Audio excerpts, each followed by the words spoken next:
Saya merasa nyaman ada Mbak Puan di sini malam hari ini.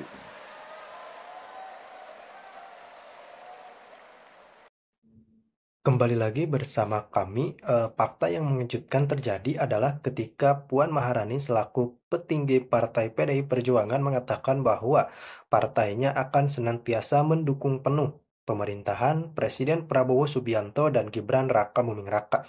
Artinya ini akan mendukung penuh kinerja Kabinet Merah Putih.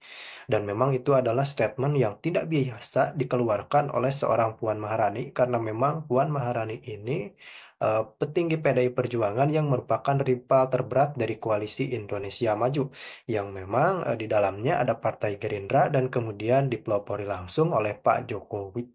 Namun meskipun begitu, ternyata sikap Puan cukup menuai pujian karena memang beliau mengeluarkan statement-statement yang meredam tensi geopolitik di dalam negeri yang terlanjur tinggi. Puan tidak melakukan provokasi-provokasi, namun beliau ya kalah pun pada Pilkada 2024 kemarin di kandang Banteng. Beliau mengatakan tidak menyalahkan siapa-siapa, namun beliau melakukan evaluasi secara besar-besaran. Ini artinya memang perlu ada perbaikan dalam internal itu sendiri. Kemudian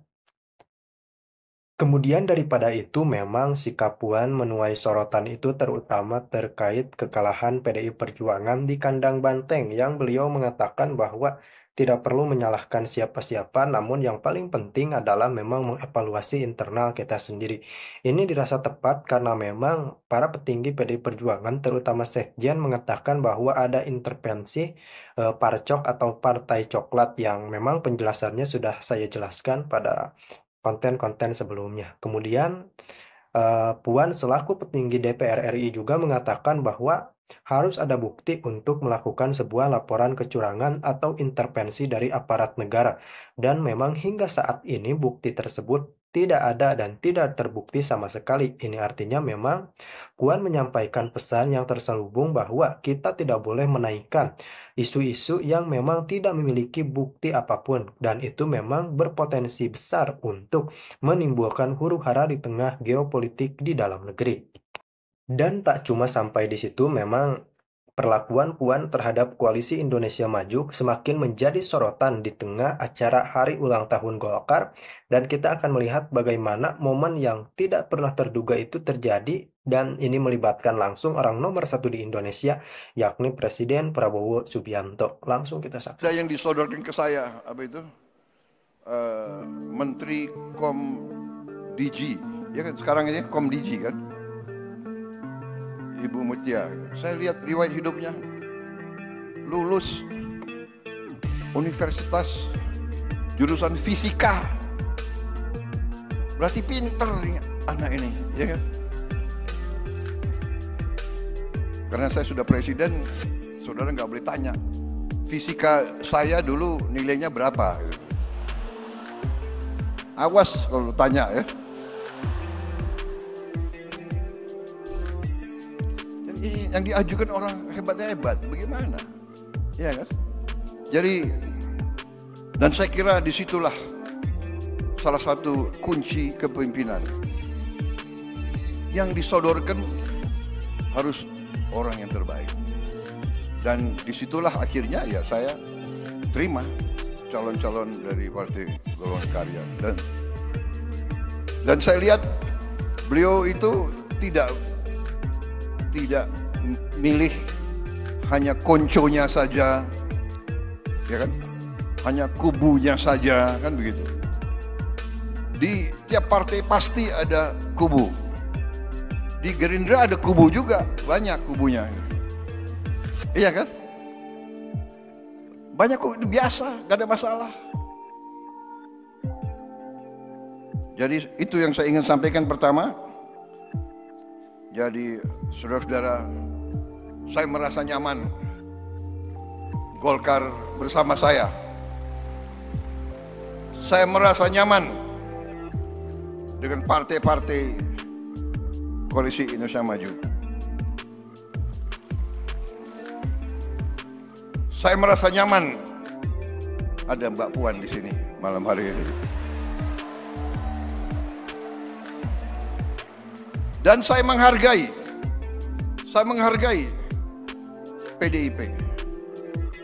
Walaupun saya punya gagasan Persatuan Nasional, mau ikut-ikut Bung Karno, tapi saya menghargai bahwa untuk demokrasi mungkin perlu ada yang di luar koalisi sebagai check and balance untuk mengawasi kita. Tapi saya yakin, walaupun di luar di dalam, saya yakin di ujungnya seluruh partai politik yang di Indonesia, dalam hati mereka, hati paling dalam adalah cinta tanah air, cinta merah putih.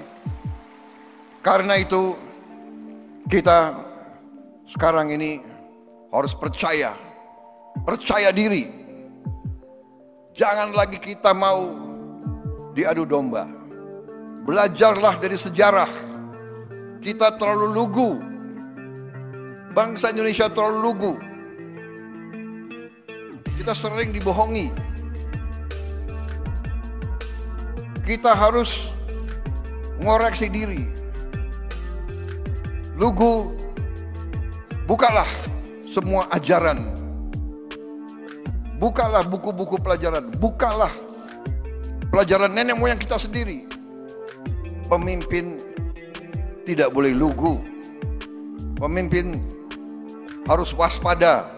Eling lan waspodo. Tidak boleh lugu. Makanya saya perlu cukup lama untuk menjadi Presiden Republik Indonesia. Saya menganggap itu sebagai bagian penggemblengan, bagian pendidikan, saudara sekalian. Sebenarnya capek juga 20 tahun, ya kan? 2004, 2009, 2014, 2019, baru tahun 24.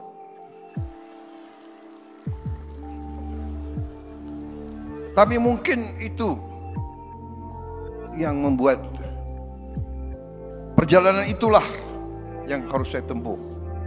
Jadi saudara-saudara, ini terutama